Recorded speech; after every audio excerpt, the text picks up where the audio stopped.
Alright my G's, so just a quick one today. I've got a wonderful free plugin here for you guys that I've just checked out, which is the T-Saturator by a company called Techivation, as you see here, Techivation. And yeah, they've got 3 free plugins on their website. I've only tried this one out because yeah, I found the saturator might be the most useful of the 3. But anyway, I'm going to show you guys how it works on 3 different sounds and what to expect and why I think it's actually pretty good. Okay, so firstly, I'll show you what it does to a drum break, you know. So here is the drum break on its own.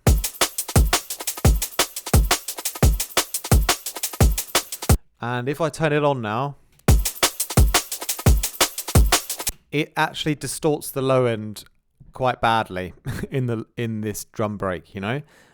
So obviously that's not good, but that's nothing to worry about though, because what makes this saturator great is it has multiband capabilities. Here you can change the frequency range, and then you can effectively just saturate the mids and the highs, for example, of the drums here.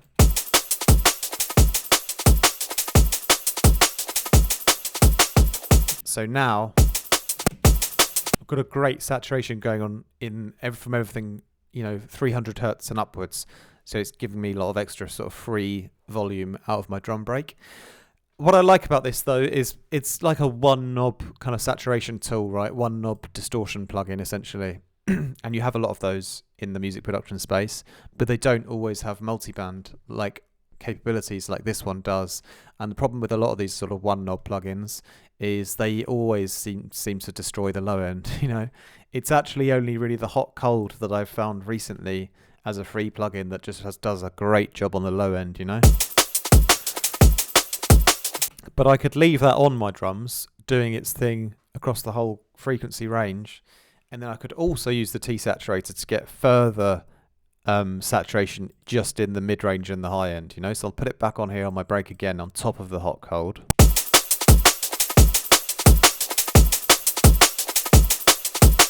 And so basically, obviously you've got the main knob for the amount of saturation. Then you've got the smash and the crunch here, which is sort of like you can dial in the saturation settings a little bit better. It's almost like you're sort of shaping a compressor.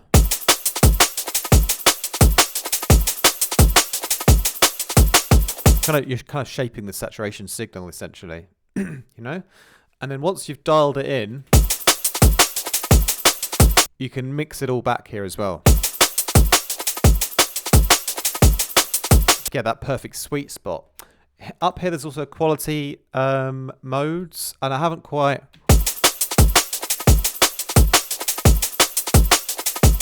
I think you could kind of tell a bit of a jump in quality from the standard to the ultra there.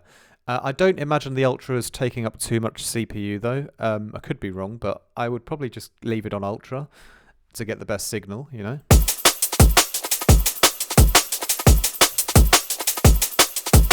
Then what you can also do is you can check out the different modes down here.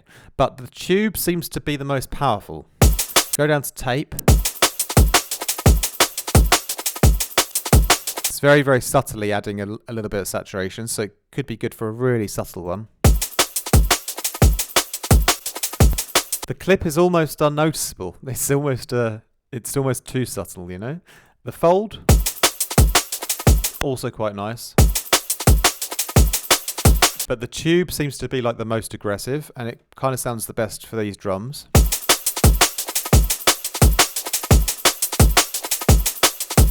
Now what you can also do down here is you can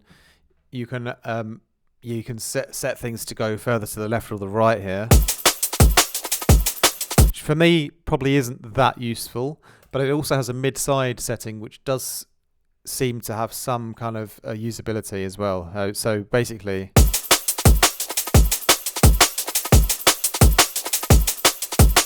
that could be quite useful if you're kind of mixing it in your whole track. Maybe giving it a bit more mid priority or side priority can help it fit in the mix down a bit better. So that's quite a useful thing to change, I would guess. But I'll leave it in the middle for now, and we'll just focus on the main kind of purpose of this plugin, which is the saturation, you know? So anyway, it sounds good on the break here. So let's go down and try it out on some other things, like the bass down here. So I've got this sort of bass. It's a very low rumbly one, you know, and I can already tell that if I saturate all the low end, it's probably going to, you know, get a bit too dirty down there, you know. As you can hear, it's kind of destroying the low end of the bass, you know. But I can take it up, you know, high enough so that it won't rumble.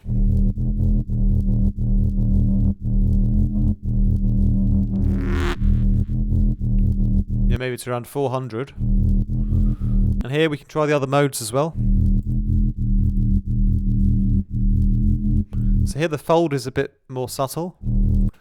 It's a bit cleaner, I should say. You know, it doesn't quite cause any rumbling at all. So that's actually sort of better for this sound. So again, we just dial in the other settings here.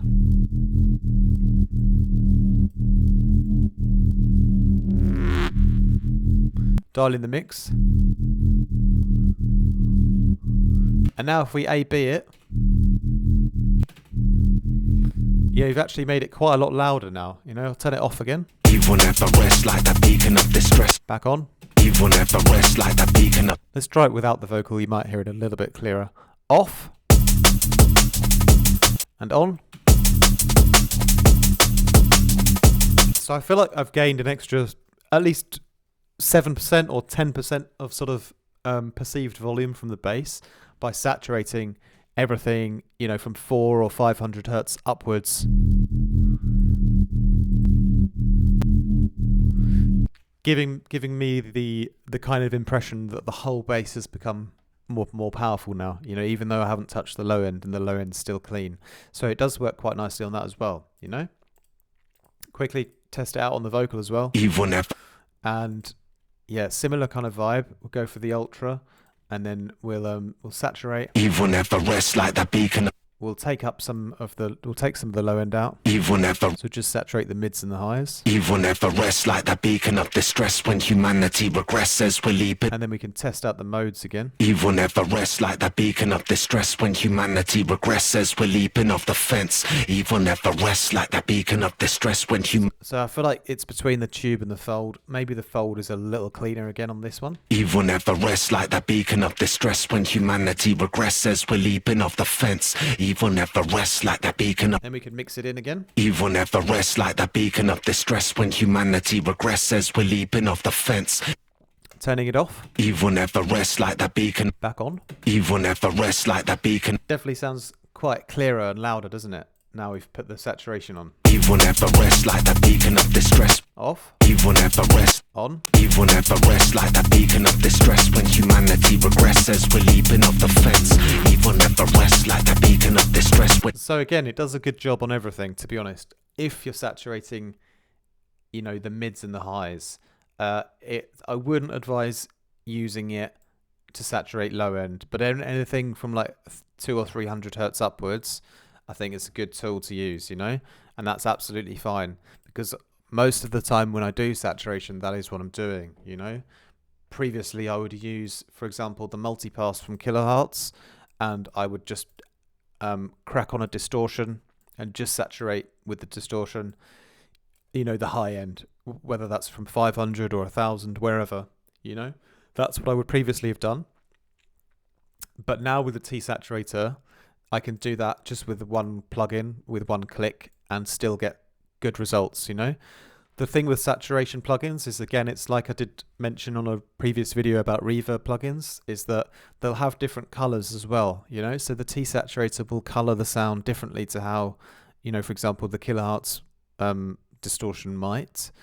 And also, you know, it colors it differently to how the sort of hot cold might color it as well. So it's useful to have a few different saturation tools, because some saturation plugins will just work better on certain sounds than others, you know. And I would recommend getting this one because it seems to do a good job, and you've got that bonus of having the multiband work really, really, really well.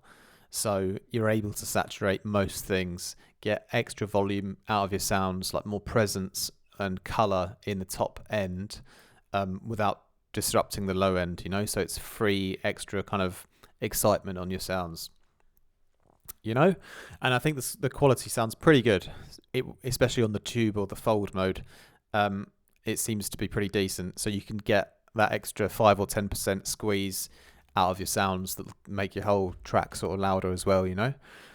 So why not check it out, my G's? Download it. Let me know in the comments if you grab it and if it helps you out in your mixdowns. I know for me, it's a plugin that I'll use in my mixdown process, just for quick and easy, a little high-end boost on a few things, you know. It's a bit quicker than loading up the multipass, and it'll still do a decent job of saturating the highs, so I can sort of quickly slap it on things that I need to give a bit of a boost in the high end too, you know, or the mid-range as well, you know.